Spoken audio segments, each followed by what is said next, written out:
Hey, Real Skinny. It is Julie Mirandino, the Shibby Chef. So if you want to see a little more videos like this, you can go to www.shibbychef.com. That's SHIBBYCHEF.com. It just takes you to my YouTube channel with all my videos.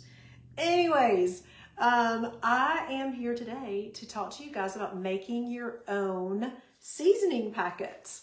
So I made a video earlier about doing the cream cheese chicken chili, and I needed Southwest ranch or Fiesta ranch, and I wasn't sure what that was. So I looked it up, and it's ranch and taco seasoning. And I have these great seasoning packets that I get that are called Simply Organic. They're great. They don't have a lot of chemicals or bad things in them that maybe you don't want to eat, but they do have yummy and organic ingredients. Now, all the time I might not have these things, but one thing I do know is I have a plethora of spices in my cabinet. So what better way to have these and make it at your home? So all I did was I went on Google. I went to Pinterest because there's a lot of great things on Pinterest. If you don't Pinterest, just Google or Safari or whatever your browser is, DuckDuckGo, whatever, and search for how to make like taco seasonings or how to make Italian dressing mixes. And those recipes are going to pop up. And the best part about it, when you're making your own, number one, like I said, you have a plethora of all these things in your cabinet, but you also can omit the things that you don't want, or maybe use less salt than it asks for. I know, for example, this Italian dressing mix, you're supposed to put sugar in it. I'm like, why? You don't need sugar in Italian dressing mixes. If you are on a low sodium diet, you can just, like I said, omit it or add less. But what I'm going to do today is make the Italian dressing mix for you. And I also asked the Google how many tablespoons is in one packet of a seasoning packet. So it's a 1 ounce or 7 ounce or 0.7 ounce, or some are 1.2 ounces. But when I looked up this taco seasoning mix, it was 3 tablespoons. So when I make these mixes and I put them in my cute little jars, these are just ball jelly jars with these lids that you can buy at the store. I put this on this one. I also have one that has more, it's a leak proof. So if you're making something, sometimes I'll make like homemade ranch dressing and I have leftover, so I put it in one of these jars and I don't want it to leak.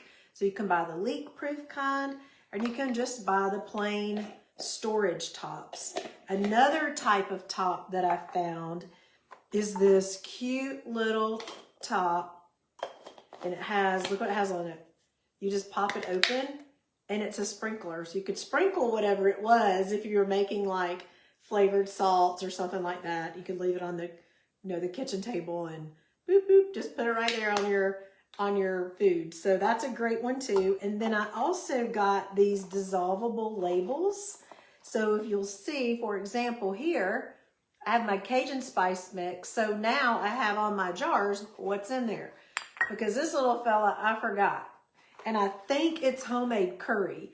So when I opened it up and smelled it, it smelled like homemade curry, and I'm pretty sure that's what it is, because when I went back in my recipe book, I had that one printed out. So I'm going to make a new label for this one when we jump off. But these are just some of the things that I have. I got these little guys at, I think, like Home Goods or Target.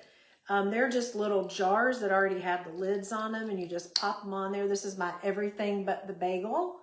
I mean, this is very expensive to buy at the store, probably because of its popularity. But inside, it's just super, super easy ingredients.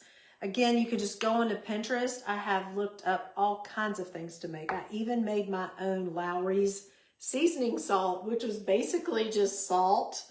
And I think turmeric or cumin. It's probably turmeric and paprika.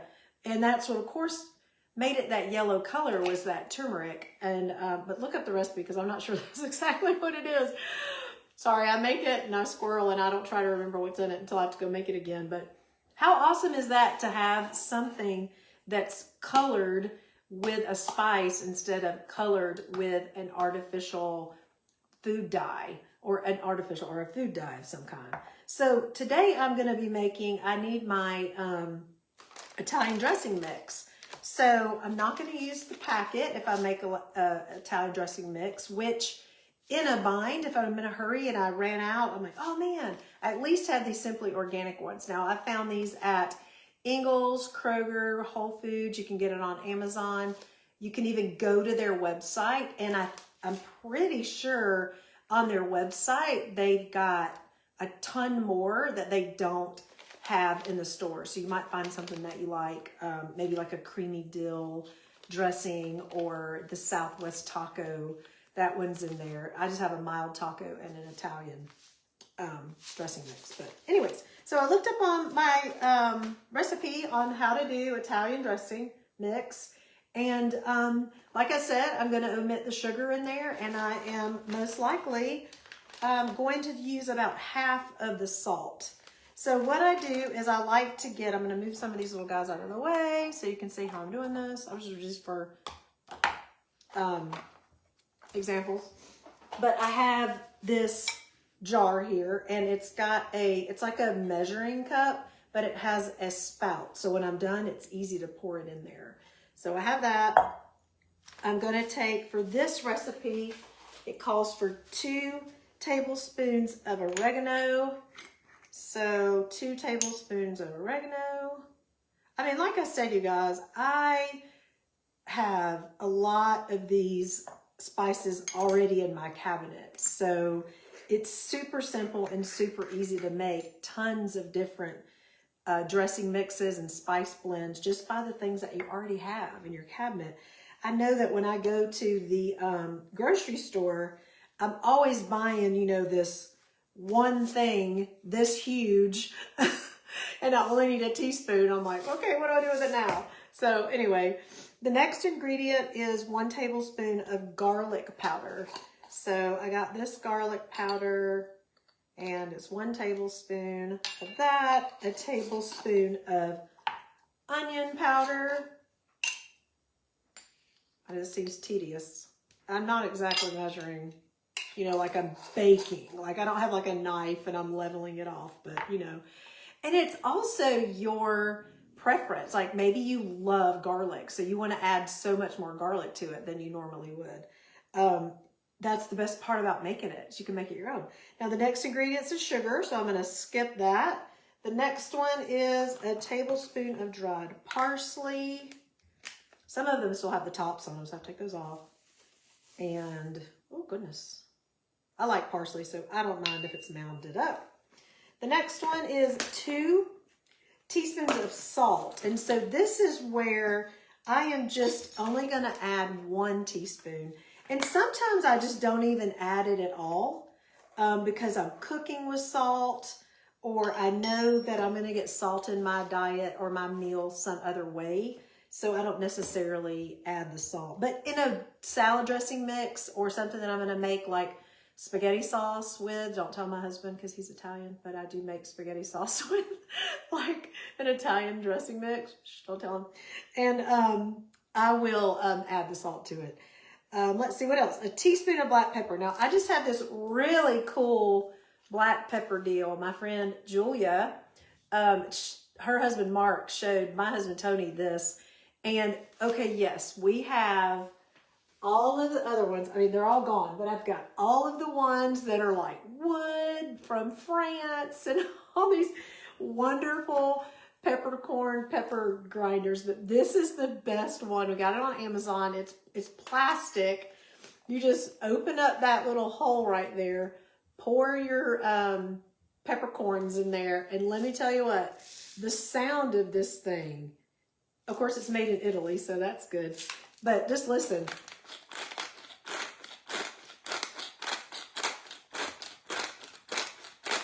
The best. It's amazing. I have to figure out the name of it, but it's on Amazon. But anyways, so I did the pepper.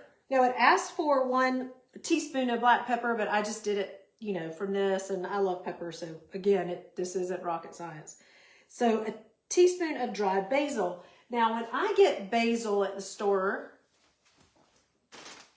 like so, or in another bag, or like this summer, I'll have a ton of it. I always hang it upside down and dry it. So I always have my own basil from my garden, but you can get it from the grocery store, that's fine. The only thing is sometimes it's still in the leaf. So I am gonna take a couple of these leaves and just crush them in there, not the stems. I have to be careful with that. It says I need a teaspoon of dried basil. So I'm just gonna eyeball it. Again, it's your preference of what you like, and I might have to go back in here in a little while. I don't want to bore you guys with trying to get those a little bit more crushed up. You can use a, if anybody has a coffee grinder, you can put these fresh herbs in there, use your coffee grinder and grind them up. And then you've got that already done, and you don't have to waste people's time, 30 seconds on a video, watching me crush up the basil. But anyway, I forgot to do that. So here's my basil. It's a 1/4 teaspoon of thyme. So I have that. Let me find my little 1/4 teaspoon.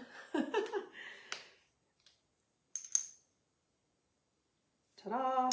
It is a 1/4 teaspoon of celery seed. I like these little guys. I bought a little rack, and you just put the stickers on top. It's kind of good for this presentation because I can see what it is. I don't have to look at the fronts. They're all staring at me at the top. So this is a 1/4 teaspoon of celery seed, and then a 1/2 teaspoon of crushed red pepper flakes, not crushed, but red pepper flakes. And you could omit this if you don't want it to be spicy. There is nothing wrong with that. So that's, again, another great thing about making your own season mixes is you can put in there whatever you want. So I don't have anything else but this tablespoon to stir it up with. So I'm going to stir it up in this little guy.